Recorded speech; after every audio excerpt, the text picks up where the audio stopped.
Ladies and gentlemen, can I please have your attention? Great Scott! There's no crying in baseball! You better hold on tight, Spider Monkey. This is where the fun begins. Good morning, good afternoon, good evening, and good night. That's right. We're ranking Mufasa the Lion King. Mufasa the Lion King is a 2024 American musical drama film. The film is a prequel to the movie The Lion King, and it explores the origin story of Mufasa, his rise from humble beginnings to becoming the king of the Pride Lands, and the bonds that shape his destiny. The final movie of 2024 could not have gone out on such a mediocre note. Let's get into it with the 10 essential aspects of a movie. First is plot. Does the movie follow a comprehensive story arc and is plausible within the world that has been created? Now, something I usually ask when it comes to sequels, or in this case a prequel, is did this movie really need to be made? Was the story good enough or different enough that it made sense that you really needed to make another movie? And honestly, not really. Now, I usually say with children movies, they kind of have an excuse because if they're liked enough, then children don't really care. They don't care that you didn't put a whole lot of effort into making a new or different story. They just want to see more of the characters that they love. This movie, I don't know, because it's so far removed from the original Lion King that I just didn't really see a purpose. The story is good enough, but did it warrant having a movie being made after it? I don't really think so, and I don't know how many kids really were wanting this movie either. Second is attraction.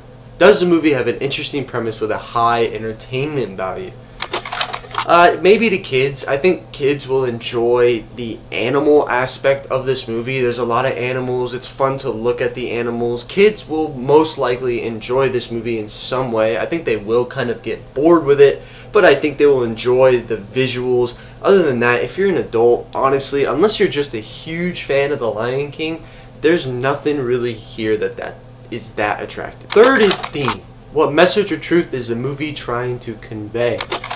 The movie was trying to tell you that leadership and greatness comes from within and the choices that you make, not the position that you're in. That is the whole story of Mufasa in this movie. He doesn't start out as a king, but he ends up being a king.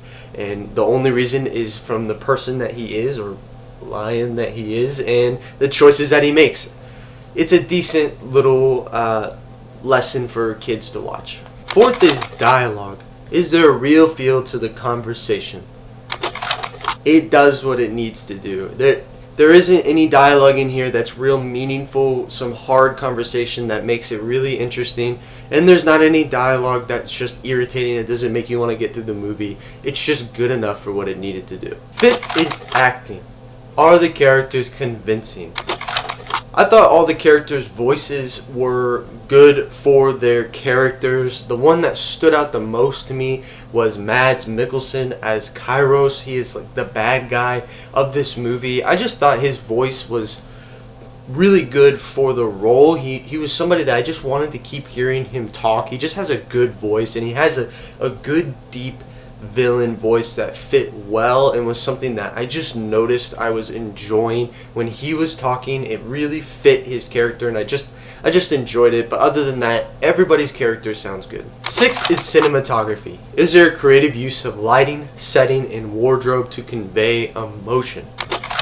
I personally did not love the look of this movie. There were times that it looked really good. I would say when they're in the snow in this movie, it looked really, really nice. It was really appealing to watch. I don't know that Africa is this really great setting to look at in the first place, but I thought there were parts of this movie that didn't look great. Like the water in this movie at certain points looked really weird. It was kind of a back and forth because the lions and the animals, they look good for the most part, but there's moments that they don't look great. But overall, I mean, for a movie that is mostly just CGI, it looks good. It just seemed a little odd in certain places. As far as emotion goes, I had no emotion in this movie at all. The only reason you might even have emotion is just because you know these characters already, and I just personally, there's nothing there for me. It's also just a kids movie. There's only so much they can do, but Some kids movies do get me emotionally invested, and this is just not one of them. 7th is editing.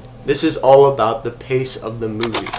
The movie is 2 hours long, and it's too long. It is a musical, so I do give it some credit because music takes time, but this movie should have been an hour 40, an hour 45 at most. A lot of this movie is just traveling, so there's definitely sections that could have been cut down, and there's not enough emotional attachment here to warrant having all of these conversations. It doesn't help at all. This movie just would have been easier an hour 45 or so. 8th is soundtrack.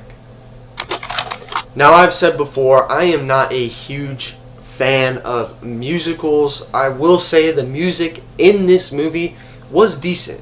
I thought it was fairly catchy, and it wasn't a drag to get through like some musicals are. I don't know if it was just because it was CGI or if it was animals that made it a little bit easier, but it was a little bit easier to get through. But I will say a lot of the songs that in this movie, they just slow it down at the wrong time. I mean, I would prefer that they're not in there at all, but when they do start singing, I feel like there was 3 songs in here that I was really getting invested in what they were talking about and what was progressing in the story, and then all of a sudden they started singing, and it was like, God, I was just getting interested, and now you start singing, and I have to wait for the song to end for the story continued. The songs were decent, but man, they were just sung at the wrong moments. 9th is directing. Now, I feel the director is in charge of the previous 8 aspects. They're the ones that have to give it their stamp of approval, put it all together, and make a really good movie. Now, the director of this movie is Barry Jenkins, and this was his 5th film. The 5 movies that he has directed are Medicine for Melancholy, Tall Enough, Moonlight, If Beale Street Could Talk, and finally, Mufasa, the Lion King.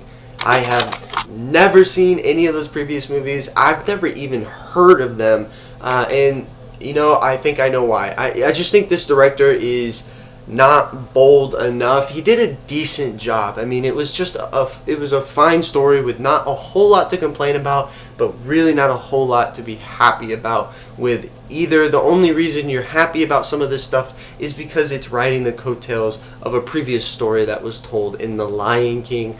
I just don't think he's unique enough, bold enough, that I don't want to make too harsh of a judgment. It's one movie, and it is a Disney movie, so I'd have to watch more of his movies to get a better idea of who he is as a director. But based on this one, I just don't see much there. It's kind of boring. He just doesn't stand out enough in any way to be bad or good. 10th is time. Will it stand the test of time? No, it won't at all. The only reason this movie would stand the test of time is the fact that it is attached to The Lion King. If this was its own separate children's movie without The Lion King ever existing, I don't think anybody would like this movie that much. It's just not that good. It's just really boring. It doesn't do things wrong. It just doesn't do anything that good either. So personally, I think it will be lost because there are a lot of children's movies better than this one. Now for the review section. Rotten Tomatoes critics gives it a 56, the audience gives it an 89, and IMDb gives it a 67. Kind of a wide range here, but I think I land most on 67. I would probably put this in a low 70s category. It's a very C kind of movie. Again, it doesn't do anything that wrong. It doesn't have terrible pacing, and the story is good enough. It just doesn't do anything good enough to stand out either. So to me, that really lands it in that low 70s, close to that 67 here. Finally, for the rankings. For the year of 2024, out of 31 total movies on the entertainment side, it is going to be 20th. Just above The Ministry of Ungentlemanly Warfare and below Gladiator 2. Now I have it above The Ministry of Ungentlemanly Warfare. That is just a movie that honestly the plot irritated me at times, and Mufasa did not irritate me really at all. It was just a little boring. I think I would prefer to be a little bored than a little bit irritated. Now, I do have it below Gladiator 2, and the big reason for that is just the atmosphere and setting that it takes place in. Mufasa is a kids movie, and it takes place in the world of Lion King, which I never really cared about, and in Africa, which I don't think is all that appealing to look at. While Gladiator 2 takes place in Rome, which I find more interesting. It is an adult movie, and it takes place telling a story about gladiators, which I like more.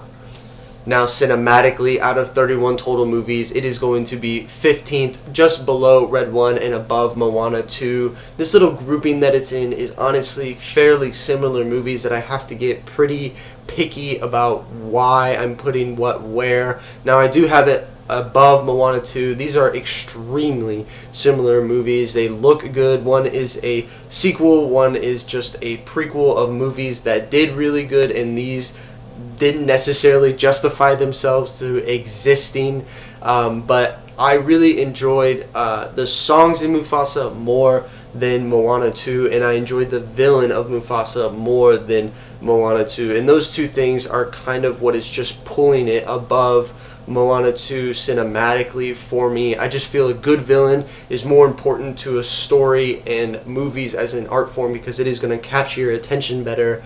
And also, for it being a musical, the music in Mufasa I found a little easier to get by. I didn't really like the rock scene at all in Moana 2, and I thought the people that sang in Mufasa were good at what they were doing.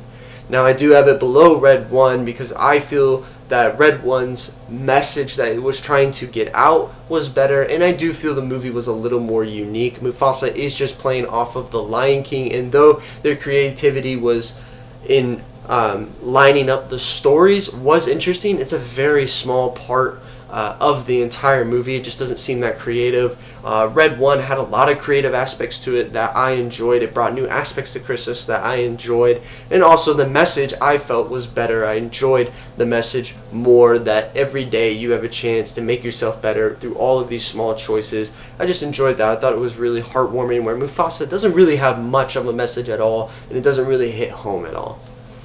Now, for the decade of the 2020s, out of 33 total movies on the entertainment side, it is going to be 21st, just below Gladiator 2 and above Ungentlemanly Warfare. It's there for the exact same reason as before. Now, cinematically, out of 33 total movies, it is going to be 15th, just below Red 1 and above Moana 2. It is there for the exact same reason as before. For all time, out of 45 total movies on the entertainment side, it is going to be 32nd, just below Gladiator 2 and above Ungentlemanly Warfare. Again, it is there for the exact same reasons as before. Now, cinematically, out of 45 total movies, it is going to be 21st, just below Red 1 and above Moana 2. Again, and lastly, for the exact same reasons as before.